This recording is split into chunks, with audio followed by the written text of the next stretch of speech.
NDTV पर कचहरी लेकर हाजिर हूं मैं मीनाक्षी कंडवाल। नमस्कार। शिक्षा यानी एजुकेशन किसी के भीतर कितनी हिम्मत और कितनी ताकत भर देती है। आज कचहरी में एक नायाब तस्वीर आपको हम दिखाने जा रहे हैं, जो सपनों के उड़ान की तस्वीर है। वो तस्वीर भारतीय युवाओं की मेधा की तस्वीर है और ये तस्वीर एक ऐसे मौके पर सामने आई है जब रांची में छात्र और युवा अपने बुनियादी हक के लिए लड़ रहे हैं। तो छात्र और युवा अपनी लड़ाई खुद लड़ रहे हैं, अपने अंदाज में लड़ रहे हैं। वहीं राजनीतिक दलों के बड़े बड़े नेता अब उस स्पेस में अपनी पैठ बनाने की जुगत में लगे हैं, जिसे कि छात्रों ने अपनी लड़ाई का हथियार बनाया। और वो जगह है इंस्टाग्राम। राजनीति के इस नए बैटल ग्राउंड की फाइल भी आज कचहरी में आपके लिए खोलेंगे। जिन एक्सप्रेसवे के जरिए देश की तरक्की की चमचमाती हुई तस्वीर दिखती है, उनमें आखिर गड्ढे क्यों हो रहे हैं? करोड़ों के ये इंफ्रास्ट्रक्चर प्रोजेक्ट्स इन दिनों संकट क्यों पैदा कर रहे हैं? इसकी पूरी दास्तान भी आपको बताएंगे। लेकिन सबसे पहले उत्तराखंड के पहाड़ के एक गांव के युवा की उड़ान की ऐसी कहानी जिसने दुनिया को हैरान कर दिया।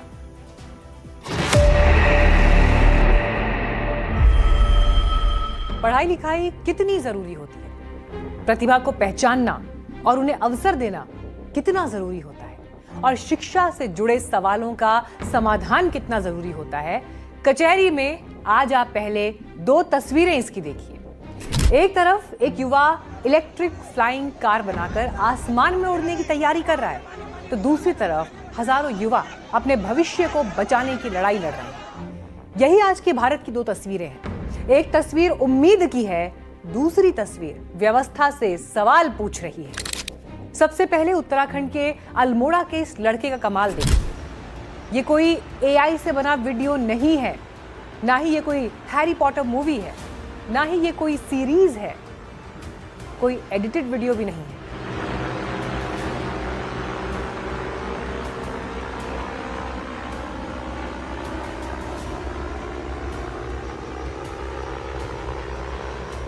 अल्मोड़ा के काफली खान गांव के रहने वाले इनोवेटर रवि टमटा ने सिंगल सीटर इलेक्ट्रिक उड़ने वाला व्हीकल बनाया है। और न सिर्फ बनाया, बल्कि अल्मोड़ा के खुले मैदान में सबके सामने उसका कामयाब परीक्षण करके चौंका भी दिया। रवि टमटा ने न सिर्फ कामयाबी की उड़ान भरी, बल्कि सफल लैंडिंग भी की।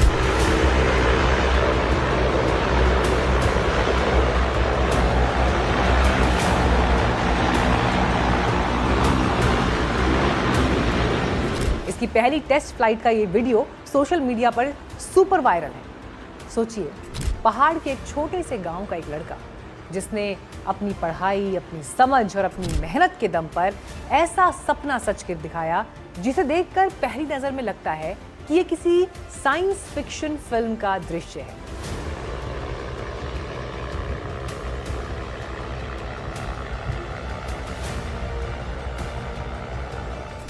रवि टमटा ने अपने इस इनोवेशन को नाम दिया है हैप्पीडा स्काई नेक्स। हैप्पीडा स्काई नाम से रवि टमटा का स्टार्टअप है। ये प्रोटोटाइप ड्रोन तकनीक से प्रेरित है और कॉम्पैक्ट मल्टी रोटर सिस्टम पर आधारित है। इसमें रवि टमटा ने फिलहाल एक शख्स के ही बैठने की व्यवस्था की है। रवि का सपना सिर्फ एक उड़ने वाली मशीन बनाना नहीं है, बल्कि पहाड़ी इलाकों में एयर ट्रांसपोर्ट का एक नया विकल्प बनाना है, जहां सड़क यात्रा लंबी, कठिन और टाइम टेकिंग होती है। हालांकि उनके इस इनोवेशन को आम ट्रांसपोर्ट का हिस्सा बनने से पहले एविएशन डिपार्टमेंट की मंजूरी, एयर स्पेस नियमों और कई तकनीकी परीक्षणों से गुजरना होगा।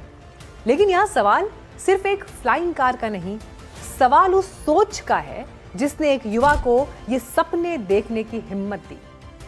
असली शिक्षा वही होती है जो सिर्फ डिग्री नहीं देती, समस्या का समाधान ढूंढना सिखाती है। रवि टमटा की फ्लाइंग कार सिर्फ एक मशीन नहीं, बल्कि ये इस बात का सबूत है कि मौका मिलने पर भारत का युवा क्या कुछ कर सकता है। और रांची की सड़क पर बैठे छात्र सिर्फ प्रदर्शनकारी नहीं है, वो याद दिला रहे हैं कि अगर शिक्षा और परीक्षा व्यवस्था मजबूत नहीं होगी, तो ना जाने कितने रवि टमटा अपने सपनों तक पहुंचने से पहले ही रुक जाएंगे।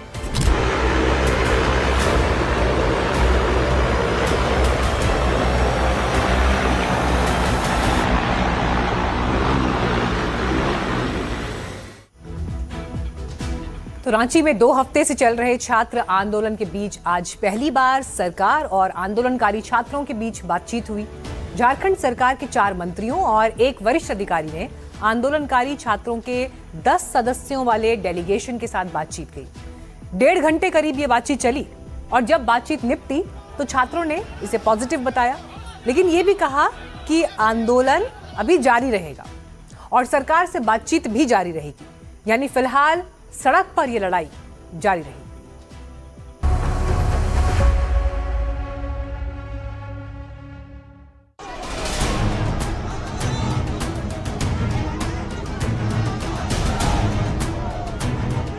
मजबूत और बड़े रिफॉर्म के साथ बच्चों की जो ये जिज्ञासा है, उस जिज्ञासा को उनके अनुरूप बनाने के उद्देश्य से आगे बढ़े।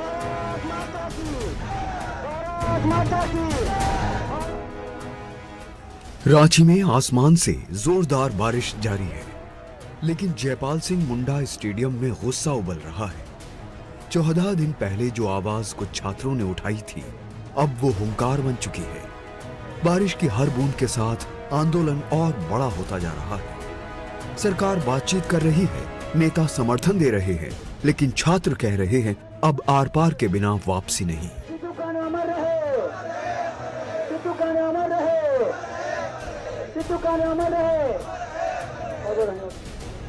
भारत माता की, भारत माता की, भारत माता की, वंदे वंदे वंदे।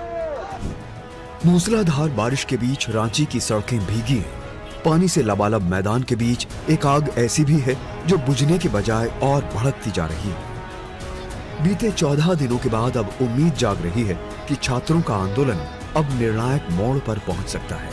हालांकि 14 दिन से जारी इस प्रदर्शन में बीती रात से अब तक बहुत कुछ बदला है। राजनीति की बड़ी एंट्री हुई है।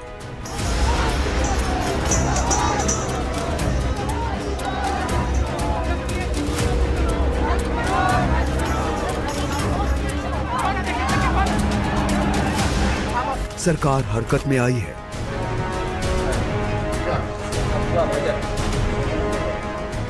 अधिकारी मैदान में उतरे हैं।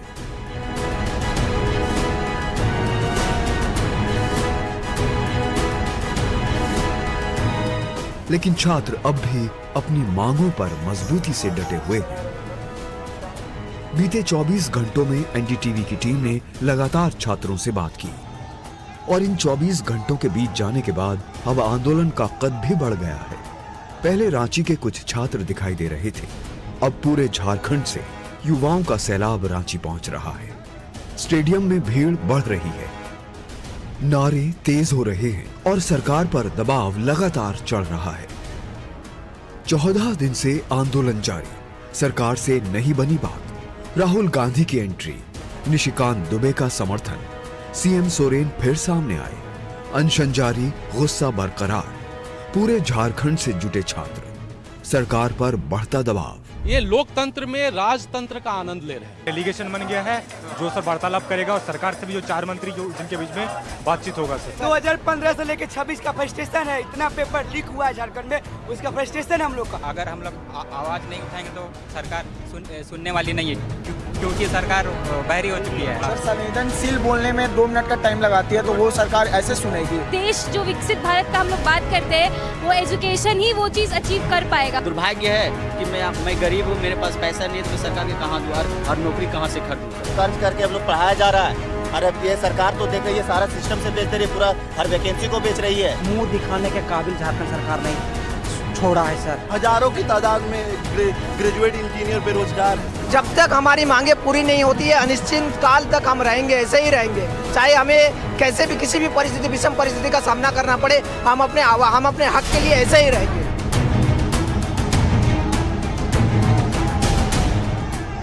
हालांकि अब झारखंड सरकार और झारखंड का प्रशासन भी समझ चुका है कि यह आंदोलन अब नजरअंदाज करने वाला नहीं है।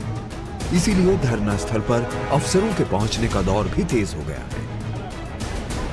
इस बीच खबर तो ये भी आई कि वार्ता अब निर्णायक दौर में पहुंच गई है। भले ही वार्ता का नया दौर शुरू होने वाला है, लेकिन सरकार और छात्रों के बीच फंसे गांठ अभी तक नहीं खुली। इस बीच हेमंत सोरेन सरकार ने साफ कर दिया है कि बात होगी, लेकिन सिर्फ छात्रों से होगी। वार्ताकारों की टीम में ना तो कोई वकील होगा, ना कोई पत्रकार और ना ही कोई बाहरी प्रतिनिधि। यानी सरकार सीधे छात्रों से बात चाहती है। इस बीच मुख्यमंत्री हेमंत सोरेन भी फिर सामने आए। उन्होंने भरोसा दिया कि छात्रों का हित सुरक्षित रहे। लेकिन सवाल वही है कि अगर सब कुछ ठीक है तो फिर 14 दिन से छात्र सड़क पर क्यों हैं? जो माध्यम है वो माध्यम हमने बता रखा है और बात करने के लिए भी हम लोग तैयार हैं। सरकार हर छात्रों का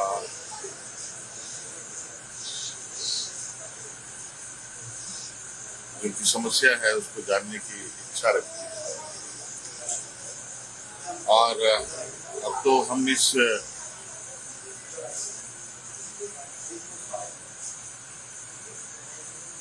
जो छात्रों की इच्छा है उस शिक्षा को हम जयपाल सिंह स्टेडियम से बाहर तक ले जाने की आंदोलन अब सिर्फ धरना नहीं है, ये भावनाओं की लड़ाई बन चुका है। अनशन पर बैठे छात्र राहुल क्रांति की तबीयत बिगड़ गई क्योंकि लगातार बारिश के चलते संघर्ष और तकलीफों से भरा हो गया है। इस बीच कुछ दर्द भरी कहानियां भी सामने आ रही हैं। धरने पर बैठे कुछ छात्र अपने परिवार के लोगों के साथ पहुंच रहे हैं, जिसमें से किसी को गंभीर बीमारी है तो कोई गरीबी की मार झेल रहा है। मेरे 2 बच्चे पढ़ाई कर रही है, बच्चा भी पढ़ाई कर रहा था, इसका तबीयत खराब है, साथ में लाया हूँ। कब तक रुकेंगे आप? मैं जब तक न्याय नहीं मिलेगा तब तक रुकेंगे। सर मैं दिल्ली भी किए थे और जंतर मंतर में मार भी खा के आया हूँ। आपको क्या तकलीफ है? मुझे सर लीवर कैंसर है और किडनी खराब है। मैं पहले मौत का कुआं में गाड़ी चलाते थे। सर यहाँ पे झारखंड में रेट फिक्स है। अगर हम लोग गांव देहात से हैं, अगर पढ़ने आते हैं तो लोग बोलते हैं यार पढ़ क्यों रहे हो, 1 कट्ठा 2 कट्ठा जमीन बेच दो ना, 20 लाख रुपया आ जाएगा, नौकरी खरीद लो। सरकार तो बेच रही है, तुम क्यों पढ़ रहे हो? आम चर्चा होती है। आम चर्चा गली मोहल्ला में चर्चा है सर। इसमें से अधिकतर खेला है कि यार पढ़ो मत।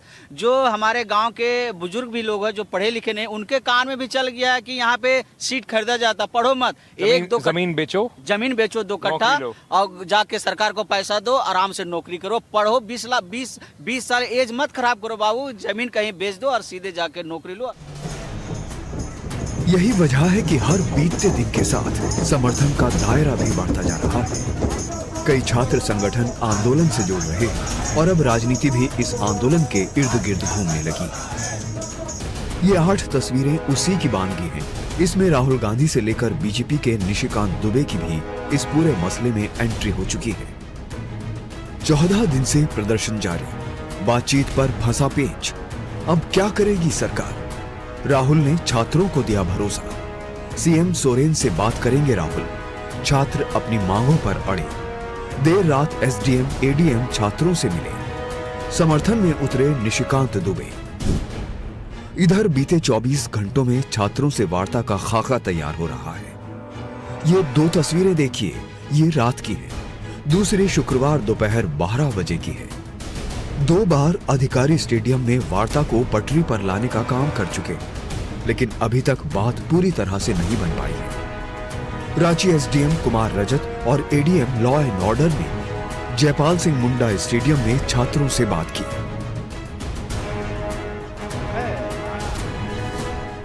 इससे पहले अनशन करने वालों में एक छात्र राहुल क्रांति की हालत बिगड़ गई थी।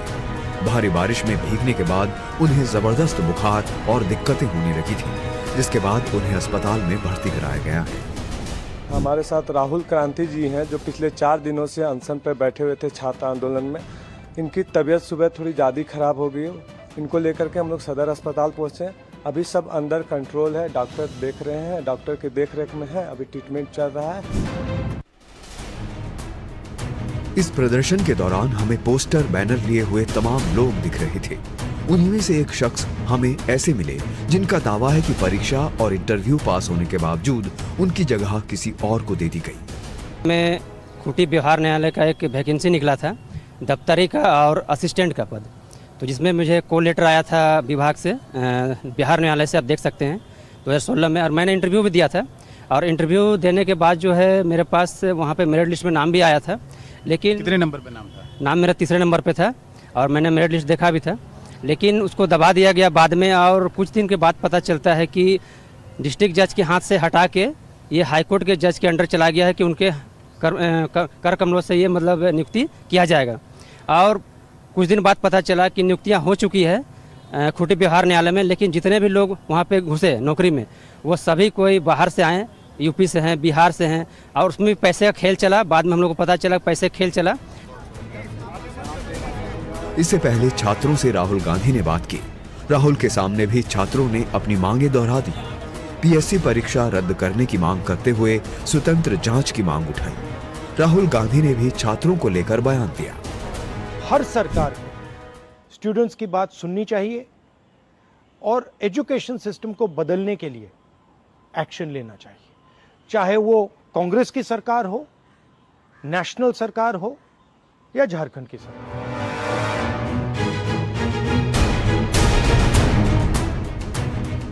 इन सब के बीच बीजेपी नेता निशिकांत दुबे ने छात्रों के समर्थन में एक्स पर पोस्ट कर दिया कि अगर संसद सत्र चलने तक छात्रों के हित में फैसला नहीं हुआ तो वो छात्रों के साथ अनशन करेंगे। कुल मिलाकर हर तरफ से छात्रों को समर्थन तो मिल रहा है, लेकिन अभी तक नतीजा कुछ भी नहीं निकला है और उम्मीद बनती तो नजर आ रही है, लेकिन फिलहाल बैठकों का दौर जारी है जिसका नतीजा आना बाकी है। लिहाजा यही उम्मीद जताई जा सकती है कि सरकार पूरी संवेदना के साथ इन छात्रों की समस्या को सुने और निराकरण करे, ताकि इनका भविष्य उम्मीदों के आसमान पर सवार होकर परवान चढ़ सके। अंकित त्यागी और प्रभाकर के साथ ब्यूरो रिपोर्ट, एनडीटीवी इंडिया। तो रांची का छात्र आंदोलन हो या इससे पहले जंतर मंतर का छात्र आंदोलन हो, इन आंदोलनों के जरिए जेनजी ने राजनीति को बहुत सी नई चीजें भी सिखा दी हैं। अब राजनीति उन तौर तरीकों को फॉलो कर रही है, उस स्पेस में दाखिल होने की कोशिश कर रही है जिसे जेनजी ने अपने बैटल का सबसे मारक अस्त्र बनाया है। वो क्या हथियार है और राजनीतिक हस्तियां कैसे वहां दाखिल हो रही हैं, कचहरी में खोलते हैं ये फाइल।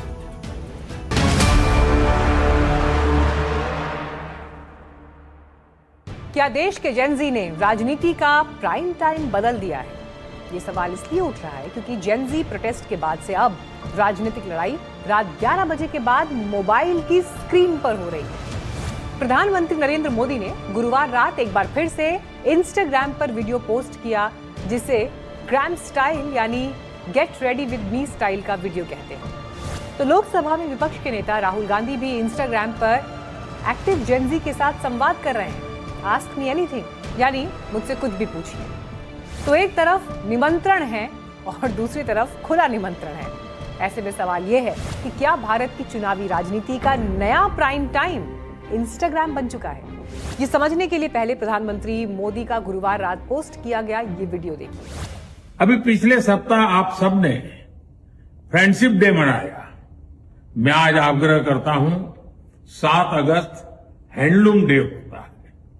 हमने इतने ही उत्साह और उमंग के साथ हैंडलूम डे मनाना है और हैंडलूम डे मनाने का मतलब है कि हर गरीब परिवार, बुनकर परिवार जो अपने हाथों से अपनी छोटी छोटी घर में लूम पर कपड़े बनाते हैं और नई नई वैरायटीज होती है। आप देखिए ना क्या कुछ नहीं है। और आप भी तो इस प्रकार से एक हैंडलूम की वैरायटी के साथ GRWM वीडियो करके जरूर दुनिया के सामने अपनी बात रख सकते हैं। जो कि जेनजी सीरीज का छठा वीडियो है उनका। पीएम ने वर्टिकल साइज का सेल्फी मोड का पहला वीडियो इंस्टाग्राम पर 23 जुलाई को पोस्ट किया था। तब से लेकर लगभग 2 हफ्ते में पीएम मोदी के 6 वीडियो आ चुके हैं। ताजा वीडियो हालांकि हैंडलूम डे को लेकर है, लेकिन उसकी एडिटिंग, म्यूजिक, विजुअल्स और प्रेजेंटेशन साफ तौर पर डिजिटल ऑडियंस को ध्यान में रखकर तैयार किया गया है। रील का ये फॉर्मेट जेनजी को पसंद है, लेकिन गौर करने वाली बात यह रही कि इस बार पीएम मोदी ने फ्रेंड्स की जगह साथियों कहकर अपना वीडियो संबोधन शुरू किया। साथियों, 1905 7 अगस्त हमें भूलना नहीं है। 7 अगस्त 1905 को देश की आजादी के लिए स्वदेशी आंदोलन का प्रारंभ हुआ था। उधर राहुल गांधी इंस्टाग्राम पर आस्क मी एनीथिंग कर रहे हैं। उन्होंने खुला निमंत्रण दिया है कि कुछ भी पूछ लो। तो इंस्टाग्राम के यूजर्स उनसे राजनीति से लेकर पर्सनल लाइफ तक के सवाल पूछ रहे हैं और वो उसी प्लेटफॉर्म पर जवाब भी दे रहे हैं। राहुल सर, आप प्रयागराज आ रहे हो ना, हम स्टूडेंट्स की लिटरली कोई नहीं सुन रहा। देखिए, आप स्टूडेंट्स की मैं सुन रहा हूँ। मैं प्रयागराज में रोजगार के बारे में, जॉब सिचुएशन के बारे में आपसे चर्चा करने आ रहा हूँ और मैं एक बात को 100% एक्सेप्ट करता हूँ कि आज के हिंदुस्तान में जो हमारे स्टूडेंट्स हैं, चाहे वो एजुकेशन हो, चाहे वो रोजगार हो, उनका आज हिंदुस्तान में भविष्य नहीं है और इसको हम सबको मिलकर बदलना है। यानी प्रधानमंत्री हो या विपक्ष के सबसे बड़े नेता, दोनों एक ही मैदान में हैं और वो है इंस्टाग्राम। लेकिन आपने क्या एक बात नोटिस की? पीएम के जेनजी स्टाइल के वर्टिकल वीडियोस अक्सर देर शाम या रात के वक्त ही क्यों आ रहे हैं? सवाल तो बनता है कि आखिर पीएम मोदी के इन इंस्टाग्राम वीडियोस का लेट नाइट कनेक्ट या कनेक्शन क्या है? इसका जवाब राजनीति नहीं बल्कि डेटा देता है, सोशल मीडिया का एल्गोरिदम देता है। दुनिया की कई सोशल मीडिया एनालिटिक्स रिपोर्ट बताती हैं कि 18 से 34 साल के इंस्टाग्राम यूजर्स सबसे ज्यादा शाम 7 बजे से रात 11 बजे के बीच एक्टिव रहते हैं। कई रिपोर्ट्स में ये पीक टाइम रात 9 बजे से आधी रात तक का भी बताया गया है। भारत में भी कॉलेज, कोचिंग, ऑफिस और दिन भर के काम के बाद यही टाइम होता है जब जेनजी सबसे ज्यादा इंस्टाग्राम को स्क्रॉल करता है। Internet and mobile association of India यानी IAMAI की एक रिपोर्ट बताती है कि 18 से 24 साल की उम्र के शहरी भारतीय रोजाना 120 मिनट से ज्यादा समय सोशल मीडिया पर बिता रहे हैं, जो औसतन 98 मिनट सोशल मीडिया इस्तेमाल के औसत से कहीं ज्यादा है। शायद यही देखते हुए राजनीति अब जेनजी के उस टाइम जोन में दाखिल हो गई है और अब लड़ाई इंस्टाग्राम की टाइमलाइन और रील्स की स्क्रीन पर आ गई है। अब भाषण 45 मिनट का नहीं, 45 सेकंड का है और अब नेता वोटर के घर नहीं, सीधे उसके मोबाइल तक पहुंच रहे हैं। लेकिन क्या सिर्फ रील पोस्ट करने से सूरत बदल जाएगी? क्या सिर्फ इंस्टाग्राम के वर्टिकल वीडियो से जेनजी को लुभाया जा सकेगा? शायद नहीं। सोशल मीडिया वोट नहीं बनाता, लेकिन नैरेटिव तो जरूर बना देता है। वो पहचान बनाता है, चर्चा बनाता है और कई बार यही चर्चा वोट तक पहुंचती है। जंतर मंतर प्रोटेस्ट के बाद इतना तो हुआ है कि राजनीतिक दल अब सोशल मीडिया के यूजर बिहेवियर को पहले से कहीं ज्यादा गंभीरता से ले रहे हैं। यही भारतीय राजनीति का सबसे बड़ा बदलाव है। पहले राजनीति जनता का इंतजार करती थी, लेकिन अब राजनीति नोटिफिकेशन बनकर जनता के मोबाइल पर आती है। इसीलिए अगर आपको रात को पीएम नरेंद्र मोदी की रील दिखाई दे या राहुल गांधी का आस्क मी एनीथिंग, तो समझिए ये सिर्फ कंटेंट नहीं, ये अटेंशन की पॉलिटिक्स भी है, क्योंकि अब चुनाव सिर्फ रैली में नहीं, रील्स में भी लड़ा जाएगा।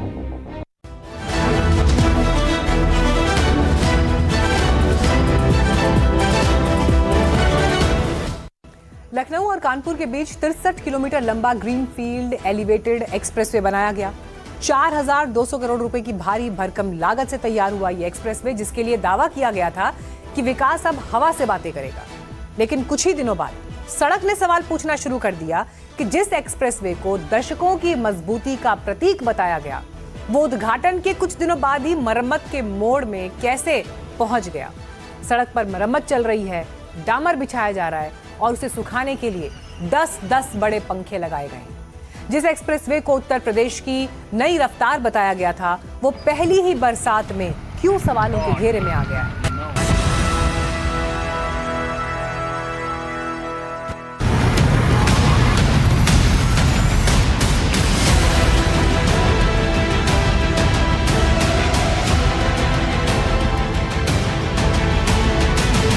ये तस्वीर किसी पुराने हाईवे की नहीं है।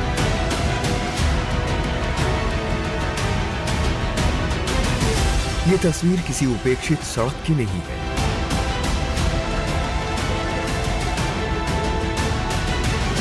ये तस्वीर उस एक्सप्रेसवे की है जिसे उत्तर प्रदेश के इंफ्रास्ट्रक्चर का नया गौरव बताया गया था, जिसके उद्घाटन के वक्त दावे थे कि अब दूरी भी घटेगी, समय भी बचेगा और विकास को नई रफ्तार मिलेगी। उद्घाटन के कुछ ही दिनों बाद उन्नाव में सड़क धंस गई। इस घटना के बाद कई बड़े सवाल भी खड़े हो गए। सवाल क्या थे? 4,200 करोड़ रुपए खर्च किए गए, 63 किलोमीटर लंबा एक्सप्रेसवे तैयार हुआ, 18 किलोमीटर लंबा एलिवेटेड सेक्शन बनाया गया। इसे देश के सबसे आधुनिक एक्सप्रेसवे में से एक बताया गया। लेकिन सवाल यह है कि जिस सड़क को सालों तक हजारों वाहनों का दबाव झेलना था, क्यों वो कुछ दिनों की बारिश भी नहीं झेल पाई? उन्नाव के कोरारी इलाके से सामने आई तस्वीरों में सड़क की परत उखड़ी हुई दिखी, धंसे हिस्से में पानी भरा दिखा और देखते ही देखते पूरा मामला चर्चा के केंद्र में आ गया।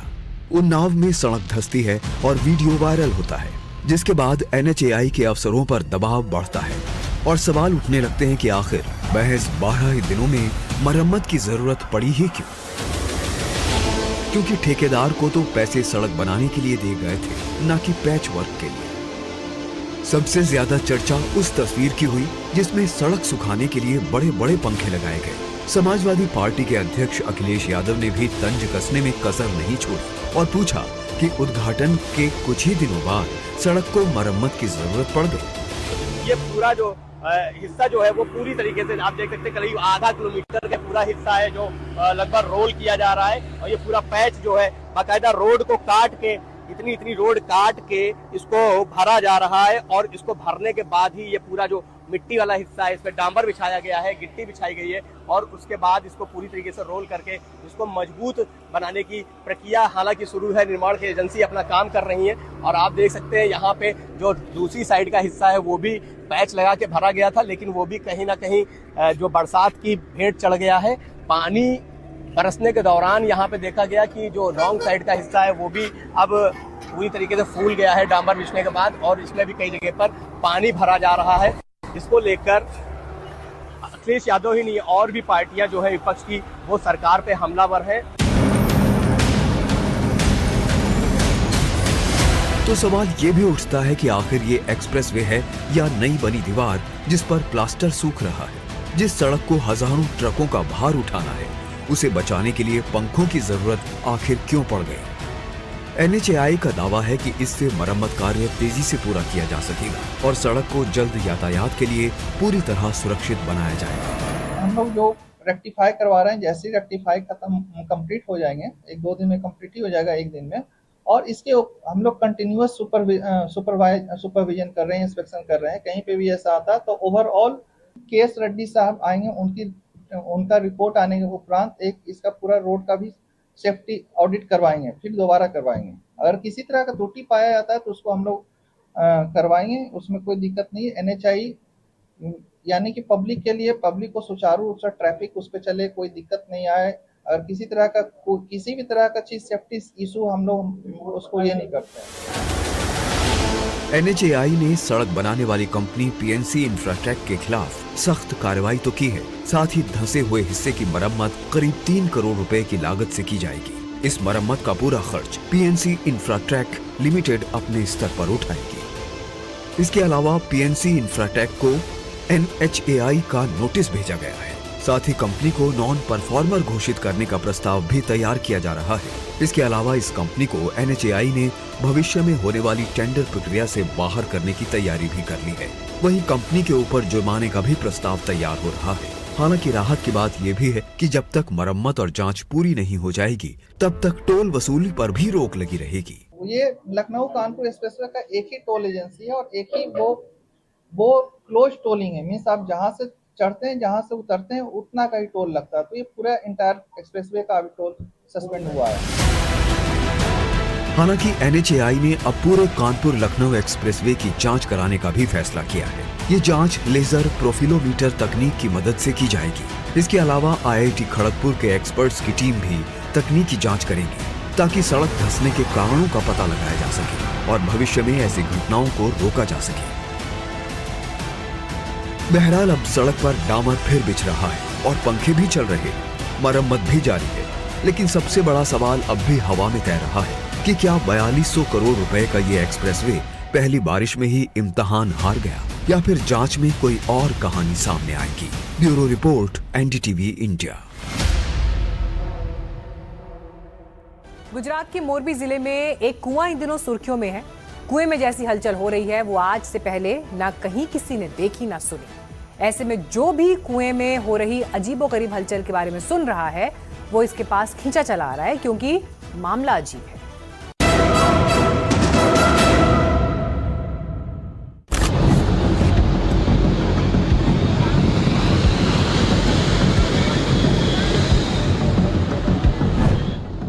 जो भी ये नजारा देखता है बस देखता रह जा रहा है।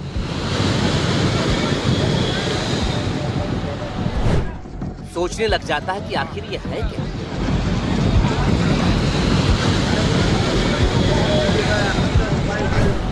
सोचने लग जाता है कि आखिर पानी ऐसे कैसे हिल रहा है, कैसे हिलोरे मार रहा है, बिल्कुल वैसे ही जैसे समंदर में ज्वार भाटा उठते समय लहरें हिलोरे मारती हैं। कभी इधर तो कभी उधर, वही समंदर का ज्वार भाटा मानो इस कुएं में उतर आया है। इसे देखकर हर कोई हैरान है। लोगों को समझ में नहीं आ रहा है कि आखिर ये हो क्या रहा है। कैसे 3 महीने पहले बने कुएं के अंदर ऐसी कौन सी हलचल हो रही है जिसकी वजह से कुएं का पानी मचल रहा है, हिलोरे मार रहा है। इसे न हवा हिला रही है, न कोई इंसान इस पानी को हिलाने का जिम्मेदार है। ऐसे में जो भी मोरबी में भारतमाला हाईवे के पास बने इस कुएं के बारे में सुन रहा है, बस पहुंच रहा है और रहस्यमय कुएं को देख रहा है। मोरबी के जो वीरपेड़ा गांव है उसमें अजीबोगरीबी घटना है वो सामने आई थी। 2 दिन पहले भी इस तरह की जो तस्वीर है वो सामने आई थी कि जहां जो भारतमाला हाईवे है वो भारतमाला हाईवे के पास एक खेत है और खेत में जो कुआं है वो कुआं का पानी एक तरफ से दूसरी ओर बाढ़ लगातार दिख रहा है। जिस तरह की ये तस्वीर है वो तस्वीर जो गाँव के लोग हैं और आजू बाजू के लोग हैं उसमें एक रहस्यमय घटना के देखते हुए डर का माहौल और अजीब अजीब जो कैसे का रिश्ता दिख रहा है। लोगों की माने तो पानी हर समय नहीं हिलता, बल्कि बीच बीच में बंद हो जाता है, फिर कुछ समय बाद दोबारा हिलने लगता है, हिलोरे मारने लगता है। मैंने पहले आया था 1:30 बजे देखने, तो यह नहीं हुआ था, और 3 बजे आया फिर भी तो नहीं हुआ था। अभी 3 ने 12 मिनट को आया तो ये दृश्य चालू हुआ था। अब और जो परसों सुबह शाम को हुआ था 2 दिन पहले ऐसा ही दृश्य हुआ था आज, और 2 दिन पहले भी ऐसी घटना हुई थी और आज दोबारा से हुई है। आप देख सकते हो हाईवे पे कितने आदमी खड़े हो गए, पूरा गांव, आजू बाजू के 2 गांव भी इधर देखने आए। ये मंजर बहुत खौफनाक मंजर है। पिछले 1 हफ्ते से मोरबी के इस गांव में डर का माहौल है। लोगों में भूकंप के संकेतों वाला डर घर करने लगा है। यहाँ पे जो वेल में जो वाटर का दिख रहा है वो ग्राउंड वाटर रिचार्ज की वजह से है। हैवी रेनफॉल की वजह से जैसे रॉक में से पोर स्पेस में से एयर रिलीज होती है तो ये देखने को मिलता है। दूसरा ये कि ये रोड के साइड में थोड़ा विंड वेलोसिटी ज़्यादा है तो इसकी वजह से ये फ्लक्चुएशन देखने को मिल रहा है। सिस्मिक या फिर अर्थक्वेक जैसे कोई चीज़ नहीं है। और कोई डिपार्टमेंट इसे चेक करने के लिए आने वाला है और कोई कुएं में ऐसा क्यों नहीं दिख रहा है? हम लोगों ने इंस्टीट्यूट ऑफ सिस्मोलॉजिकल रिसर्च से परामर्श किया था। यहाँ पे कोई सिस्मिक एक्टिविटी या नहीं है, एक्टिव फॉल्ट भी नहीं है। ग्राउंड वाटर डिपार्टमेंट को हम लोगों ने जान किया है, वो लोग आएंगे देखने के लिए। फिलहाल गांधीनगर की भूकंप पर रिसर्च करने वाली टीम कुएं की जांच करने वाली है, लेकिन जब तक इसका सच पूरी तरह से सामने नहीं आ जाता है ये कुआं ऐसे ही कौतूहल का विषय बना रहेगा, क्योंकि कुएं में ऐसी हलचल, ऐसी तरंगें पहले कभी नहीं देखी गई। गुजरात के मोरबी से रवि सानंदिया के साथ ब्यूरो रिपोर्ट, एनडीटीवी इंडिया।